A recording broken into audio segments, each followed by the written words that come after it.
Hello दोस्तों, मैं अभिषेक sir आपके अपने channel target with Abhishek sir में आप सबका स्वागत है। आज डॉक्टर भीमराव अम्बेडकर का जयंती है। उनको सत सत नमन हमारी तरफ से और हमारे प्यारे बच्चों और पूरे देशवासियों की तरफ से।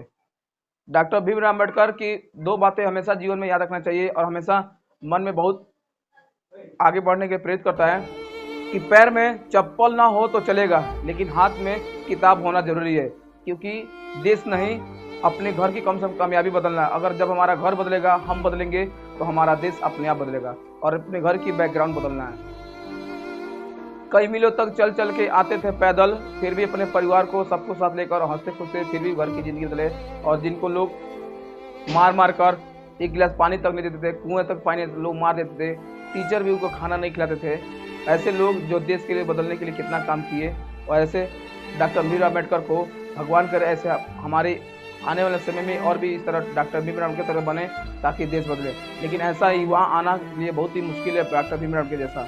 डॉक्टर भीमराव अम्बेडकर हमारे जिंदगी के लिए अपने जिंदगी में कितना कष्ट सहे, लेकिन हम युवाओं के लिए एक प्रेरणादायक बन गए और सबको उनकी सीख से लेकर जीवन में आगे बढ़ना चाहिए।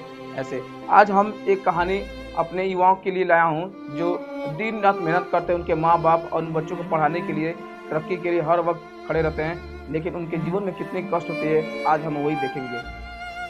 आज हम बात करते हैं युवाओं जो तैयारी करते हैं अपने देश के लिए, अपने परिवार की कष्ट को दूर करने के लिए, अपने छोटी भाई बहनों को शादी करने के लिए, और युवाओं के ऊपर क्या बीतता है, आज हम लोग बात करते हैं। कुछ बातें जो युवा बाहर माँ बाप पढ़ने के लिए भेज देते हैं और पढ़ने के लिए जाते हैं, तो उनके पास रहने के लिए क्या रहता है कि माँ बाप कुछ पैसे दे देते हैं, कहते हैं कि जाओ इसी पैसे से काम चलाना और अपने घर की स्थिति को सुधारना। बेटा देखना पैसे कम है, लेकिन हालत भी बड़ी खराब है, बेटा जाके इसी में ज़िंदगी गुजारना है। तो बेटा बाहर जाते हैं, तो वहाँ पे जाने के बाद 10x10 का रूम मिलता है, और रूम का किराया लगभग 3000 या 4000 का है, और 3000 4000 रूम का भाड़ा देते हैं। माँ बाप तो 4000 5000 दे के भेज देते हैं, उसमें बचता है 2000।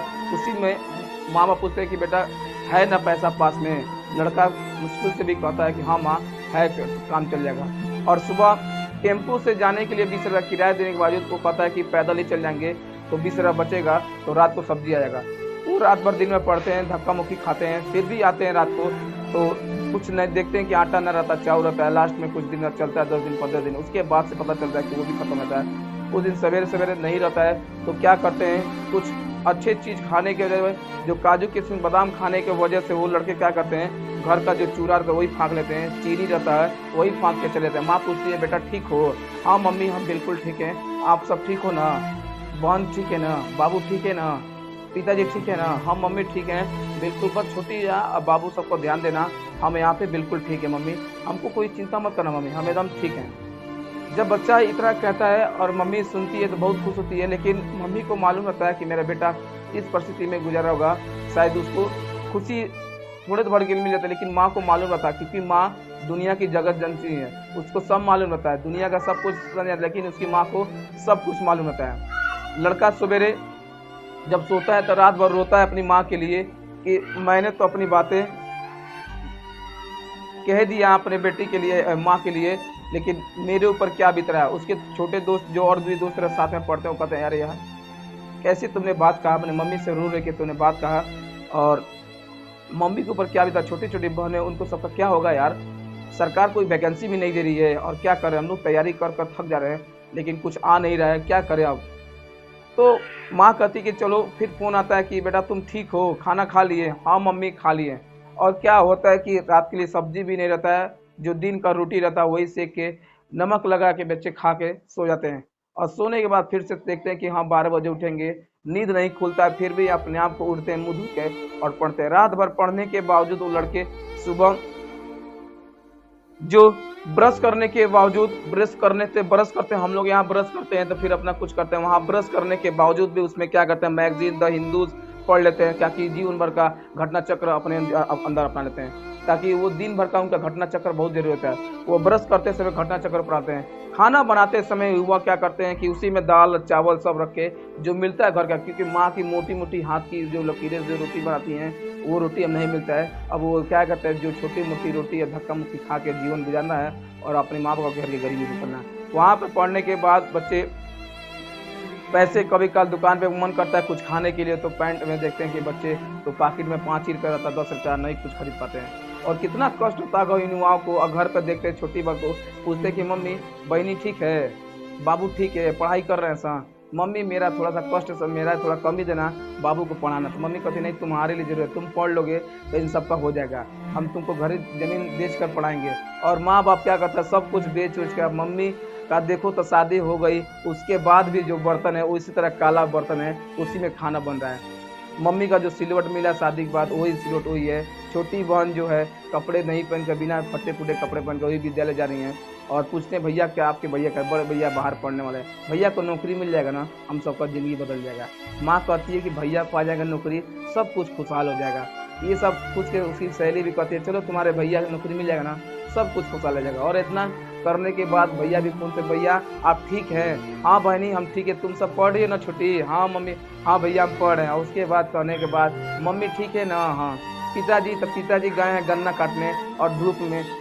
पापा भैया 4 दिन से पापा का बुखार है, दवा ववा खिला देना, घरवा पे कोई है नहीं, छोटी मोटी क्या करे। देखिए सरकार, घर का गरीबी वही जानता है जो उस तरह देखा रहता है। सब कोई घर की गरीबी रहता है। इंसान जो हमारे गरीब के गरीबी जो होते हैं गरीब, वो बहुत कम लोग उनकी इंसानी जानते हैं। वो ना ही खाएंगे लेकिन अपनी इज्जत को हमेशा बनाए रखते हैं और नमक रोटी खा के अपने परिवार को बच्चों को दिलाना जानते हैं। क्या कष्ट गुजरता है उन युवाओं पे जो इतना पैसा लगा के पढ़ते हैं, माँ बाप घर का बेच के सब कुछ खेल के देते, साल भर का जो फसल होता है उसी फसल से बच्चों को पढ़ाते हैं। एक छोटी मोटी जनिया होती है बनिया, उसका सब्जी वही में करना है। और उसके बावजूद भी पता चलता है कि सरकार को ना वैकेंसी निकलता है, बच्चे से पूछते हैं बस पढ़ रहे हो, पढ़ते हैं। और पता चलता है कि कोई वैकेंसी निकलता है 1000, उसमें 1000 वैकेंसी में 1 करोड़ 2 करोड़ 4 करोड़ फॉर्म आता है। उसमें युवा कहता है कि चलो कम से कम मेरा वो सीट इसमें फाइल लेगा, इस बार तो जरूर इस फाइट में हमें वो निकाल लेंगे। और फाइट करने के बावजूद क्या होता है कि पढ़ने रात भर पढ़ता है लड़का, अग फोड़ के पढ़ता है। मम्मी पापा को हाँ बेटा तैयारी हो रहा है ना, हाँ मम्मी इस बार तैयारी हो रहा है। और बेटा क्या कर रहा है, खाने के बावजूद सुबह चीनी फाँक ले रहा है, नमक रोटी खा के जीवन गुजार रहा है। हाँ मम्मी इस बार जरूर नौकरियाँ, इस बार में एगो जरूर हम कलेक्टर साहब बन के इस बार नौकरी निकाल के जरूर अपने घर का नाम रोशन कर देंगे। इस बार मड़ई से घरवा हमारा पत्थर का बनेगा मम्मी, और गांव का मुँह हम बदल देंगे मम्मी, गांव का दृश्य बदल देंगे। हाँ भैया नौकरियाँ इस बार चाहिए। इतना कहने के बाद फ़ोन फिर करता है, फिर बच्चा वो रोता है कितना, अब उसी से पूछिएगा आप। तो भाई आप मेरा वीडियो देखिए और सचमुच जो लगे रहा है, हमको तो बहुत कष्ट हो रहा है, इसे दुखदायक है। और इन युवाओं को देखते हैं तो, और उसके बावजूद आता है फॉर्म भरने तैयारी करने के बाद रात दिन पढ़ते हैं, ये किताब से पढ़ते हैं, कई कंटेनमेंट इकट्ठा करते हैं। पढ़ने के बावजूद क्या होता है, जो तैयारी करते हैं, अब बेटा पहला पेपर दे दिए हैं मम्मी बहुत अच्छा निकला है, हाँ बाबू लग रहा है कि इस बार नौकरी, लग रहा है बाबू को नौकरी मिल जाएगा इस बार, हाँ मम्मी इस बार नौकरियाँ तो निकाले लेंगे। और उसके बाद पेपर देने के बाद पेपर दे के आते हैं घर पे, तो पता चलता है कि रात में पेपर ही आउट हो गया, सरकार रद्द कर रही है। अब बताइए जो दिन रात साल भर अपने रात भर नमक खा के रोटी खा के और सूखा खा कर ज़िंदगी गुजारते हैं, और वही चीनी फाँक के जाते हैं, 10 रुपये का किराया नहीं लगाते हैं वही चीनी, और उसके बाद पता चलता है कि वो नौकरी रद्द देता है। क्या गुजरता होगा इन युवाओं पे, क्या बूझेंगे सरकार आप, क्या उन माँ बाप पर गुजरता होगा वही बूझते होंगे। और वही युवा कुछ दिन बाद पता चलता है कि नहीं कुछ हो पाता है, तो अपनी फीलिंग किसी को बता नहीं पाते हैं। और वही युवा 24 घंटे जो कहते हैं कि जिस तरह 24 घंटा स्टेटस बदलता है व्हाट्सएप का, उस तरह इसी तरह ज़िंदगी भी बदल जाती है। 24 घंटे में गरीब होगा तो कितना अच्छा, लेकिन बदल नहीं पाता है। और वही में बंदे गुजर रहते हैं। और कुछ दिन बाद ऐसा समय आता है कि माँ बाप और किसी को मुंह नहीं दिखा पाते हैं, जाके बच्चे फांसी लगा देते हैं, मर जाते हैं। लोग कहते हैं कि क्यों ऐसा किए, अरे भाई जिसके ऊपर बीता उससे पूछिए कि क्या होता है। तो रात दिन पड़े एज पे बढ़ रहा है, हर चीज़ बढ़ रहा है। जो घर पे आने के बाद पता बहन पूछती है कि भैया को नौकरियाँ मिलेगा, क्या बताएं उन छोटी बहनों को, क्या बताएं अपनी स्थिति। युवाओं से दोस्तों से सब देखने के बाद पता चलता है कि किस तरह दिन गुजरती है। उन युवाओं के लिए मैं थोड़ा सा लाया हूँ, थोड़ा सा स्टोरी है हमारा, ठीक है।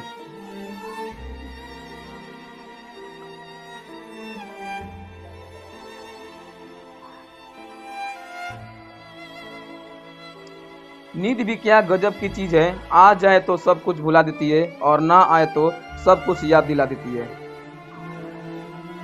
बहुत अंदर तक तबाही मचाता है वो आंसू हमारे युवाओं के लिए, जो आंख से बह नहीं पाता है।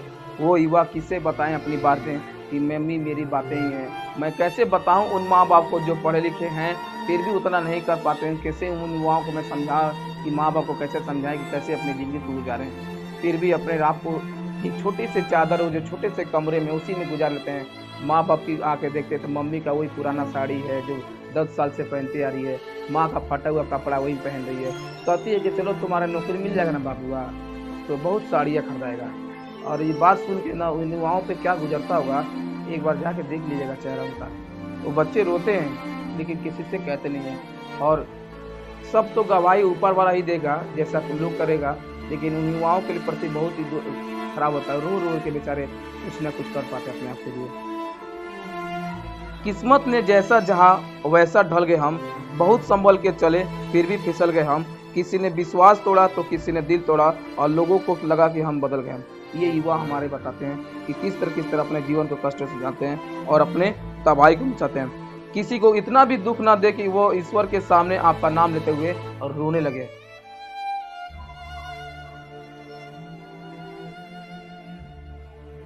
सुना है बाप जिंदा हो तो कांटा भी नहीं चुभता, ये हमारा माँ के लिए है। जिंदा का सफर शुरुआत और अंत एक ही तस्वीर हमारी माँ जानती है और कोई नहीं जानता है। उन सभी माताओं को जो इतना प्रेरणादायक और इतने ऊपर पत्थर रख के पढ़ाती हैं उन बच्चों को। तो मैं 2 साल कोरोना काल बीता, कितनी कष्टदायी, किसी का घर उजड़ गया, किसी के पिताजी उजड़ गए, किसी के माँ गुजर गई, किसी का पूरा परिवार ही तबाह हो गया। जो बच गए उनका बहुत ही आभार है ऊपर वाले के प्रति कि वो अच्छा कर्म किए थे बच गए, लेकिन जो उसके लपेटे में आ गया बदल गया। पास में रहने वाला भी आपको नहीं पूछ रहा था, याद रखिएगा, ठीक है। पास में रहने वाला व्यक्ति भी आपको नहीं पूछ रहा था। वो कोरोना काल को भूलिएगा नहीं। वो कोरोना काल आया आपके ज़िंदगी में बहुत कुछ देख गया कि टाइम का मैनेज करे और 2 रोटी का नगा। आज 2 रुपये है तो उसी में से कृपया खाइए, कर बचाइए कि अब किसका दिन कैसा जाए करना है। और बच्चों को पढ़ाते हैं तो बच्चे भी विश्वास रखिए कि किस तरह उन बच्चों पर गुजरता है सरकार, ऐसा करे। जो आ रहा है सही सही से पेपर कराए, सही सही से उन युवाओं को भी नौकरी दीजिए ताकि अपने घर के कष्ट को दूर कराए, ठीक है। अपनी मैं वाणी को विवरण करता हूँ और मेरे वीडियो अच्छा लगा तो लाइक करिएगा, शेयर कीजिएगा और सब्सक्राइब करें। धन्यवाद।